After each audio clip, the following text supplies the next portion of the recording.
Isang mapagpalang araw po sa ating lahat. Ngayon po ay araw ng Lunes, August 11, 2025. Napakabilis ng araw. Malapit na mag-September, malapit na mag-Pasko.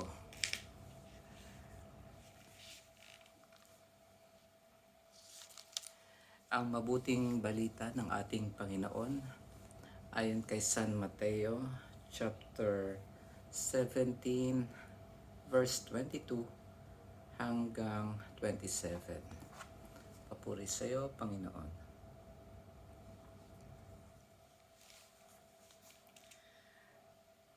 Nang nagkakatipon sa Galilea ang mga alagad, sinabi sa kanila ni Jesus, ang anak ng tao ay ipagkakanulo at papatayin, ngunit muling mabubuhay sa ikatlong araw, at sila'y lubhang nagdalamhati.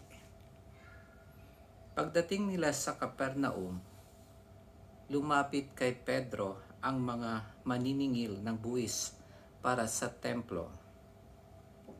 Tinanong siya, nagbabayad ba ng buwis para sa templo ang inyong guro?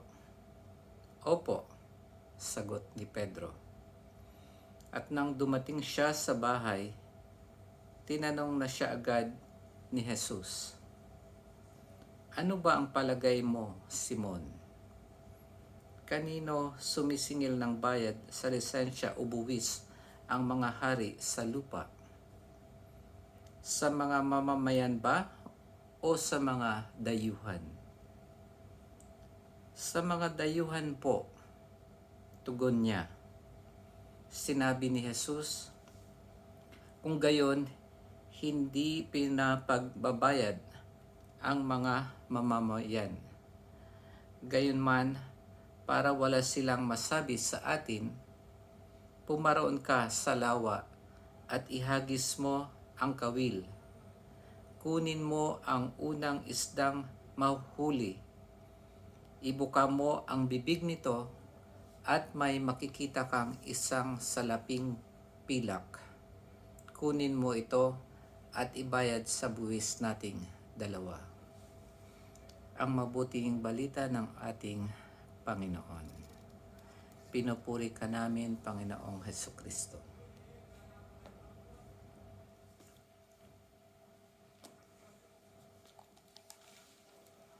Ito ay parang pangalawang beses nang sinabi ng ating Panginoon ang tungkol sa kanyang kamatayan. Siguro kapag naririnig ito ng mga alagad niya, kasi sinabi dito sila ay nagdalamhati. Parang ang hirap sigurong tanggapin na ang inakala nilang tagapagligtas nila sa panahon nila o kaya ay magiging hari o kaya tagapagtanggol nila para magkaroon sila ng kapayapaan o kalayaan ay hindi pala matutupad kasi ang binanggit ng ating Panginoon ay magbabata siya ng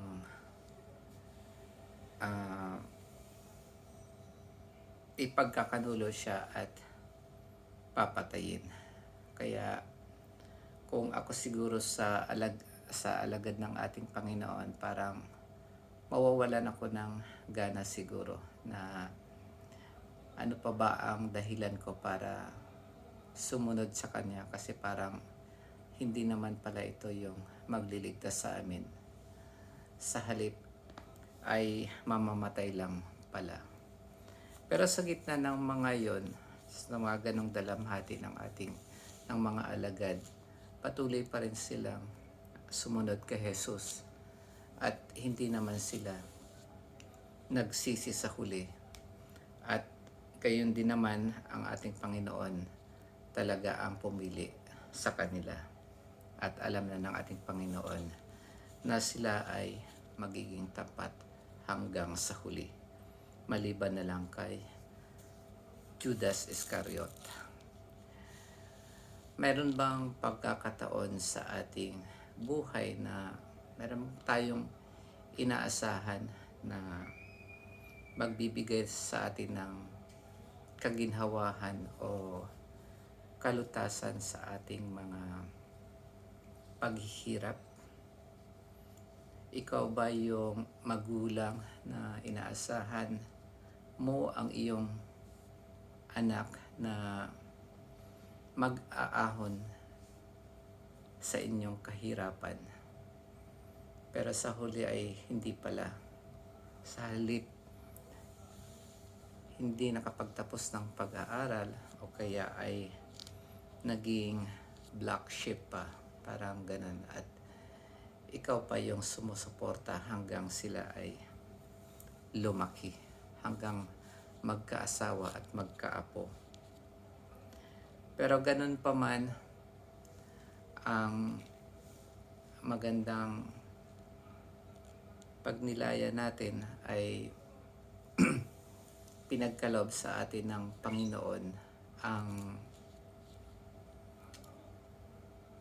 ang karapatan o kakayahan na magbigay ng buhay, katulad nung kung papaanong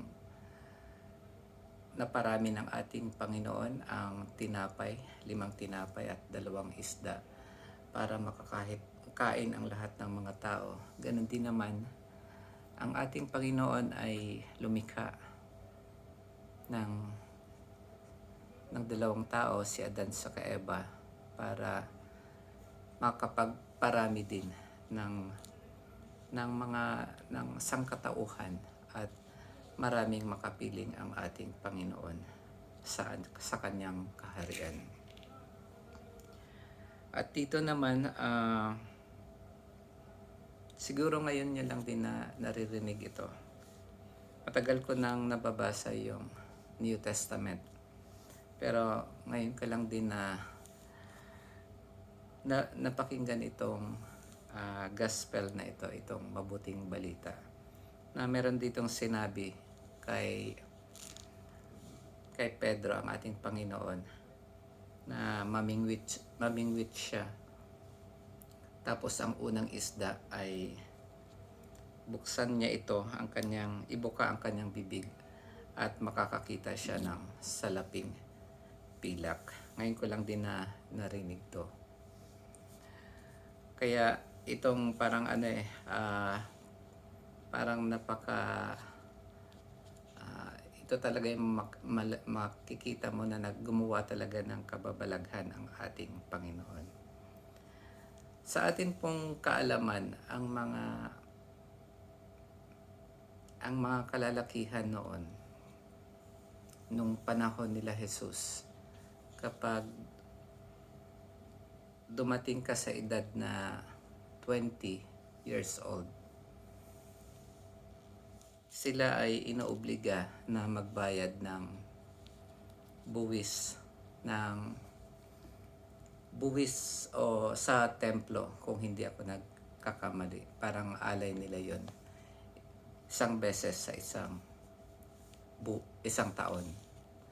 Tapos ang bayad nila ay 2 drachmas, 2 drachmas, yung tinatawag nilang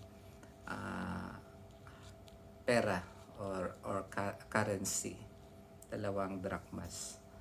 Ang 1 drachma ay parang isang araw na sahod.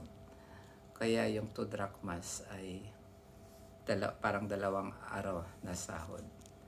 At doon naman sa templo, ang dapat mong ibayad sa kanila ay tinatawag nilang Jewish money. Kaya makikita mo doon na meron doon parang currency exchange doon mismo malapit sa templo. Kaya nung si Pedro ay inutusan ng ating Panginoon na mamingwit at nakakuha siya ng salaping pilak. Ang halaga po ng isang salaping pilak ay 4 na drachmas. Kaya 2 drachma para kay Pedro at 2 drachma para kay Jesus. Hindi naman kailangan nilang magbayad, parang kung tutuusin.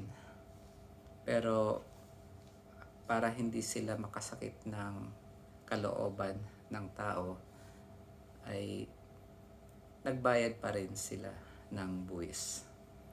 Meron din namang pagkakataon sa ating buhay na alam natin na hindi naman kailangan gawin.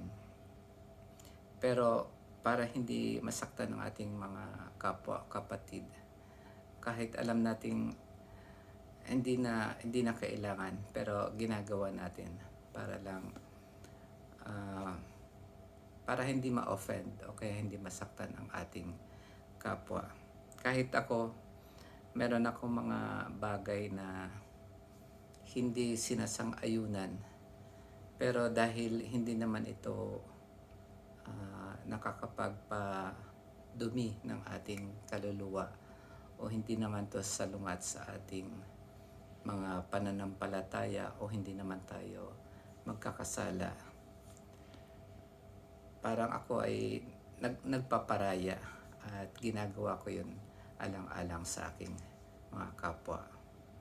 Siguro magandang meron din siguro kayong maalaala sa mga sitwasyon o mga pagkakataon na isinasaalang-alang nyo yung damdamin ng inyong kapwa para hindi sila masaktan dahil sa mga bagay na ginagawa nila at hinihikayat din tayong gawin yun. So, ganun pa nga para mas lalo tayong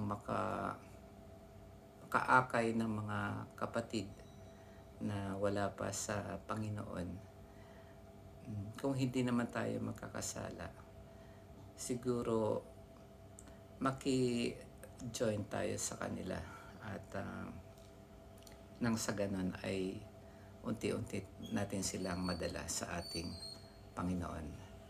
Sabi nga dito, ang buwis o lisensya na tinatawag nito ay exempted ang lahat ng mga mamamayan. Tayong mga anak ng Diyos, ang ating Panginoon, ang unang-unang anak ng Diyos. Tayo ay mga ampon na anak ng ating Diyos at tayo ay exempted sa mga batas noong doon sa lumang tipan. Ngayon, ang bagong batas ang ating sinusunod. Ang batas na ibigin natin ang ating Panginoon, ang Diyos ng higit sa lahat. At ang pangalawang batas ay ibigin natin ang ating kapwa katulad ng ating sarili. Yun lamang po mga kapatid at pagpalain po tayong lahat. Amen.